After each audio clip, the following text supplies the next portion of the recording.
توفي كما تعلمون اليوم الإمام العلامة، وأقول علامة عن صدق لأنه علامة، الشيخ الطاهر علجات رحمة الله عليه، العالم الكبير المجاهد المفتي، الرجل الذي اشتهر بالتواضع وحب المساكين.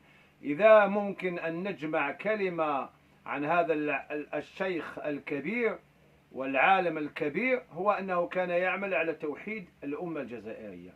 ولذلك أنا أطلب في هذا التسجيل من كل مسلم فوق هذه الأرض أن يدعو الله له إن شاء الله. اللهم ارحمه برحمتك، اللهم ارحمه برحمتك، واستره بسترك، واحفظه بحفظك. اللهم يا رب اجعله ممن يقال له خذ كتابك بيمينك. الشيخ الطاهر علجات رحمة الله عليه كان مالكيا سنيا، أشعريا سنيا، متصوفا سنيا، يعني جمع المرجعية الوطنية في شخصه، وكان مجاهدا، وكان على الوسطية، يدعو إلى الوسطية.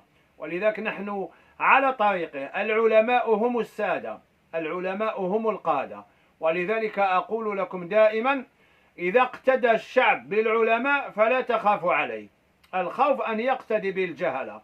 رحمة الله عليك أيها الإمام، رحمة الله عليك أيها الطاهر، رحمة الله عليك أيها الفقيه، رحمة الله عليك أيها المجاهد. والسلام عليكم ورحمة الله وبركاته.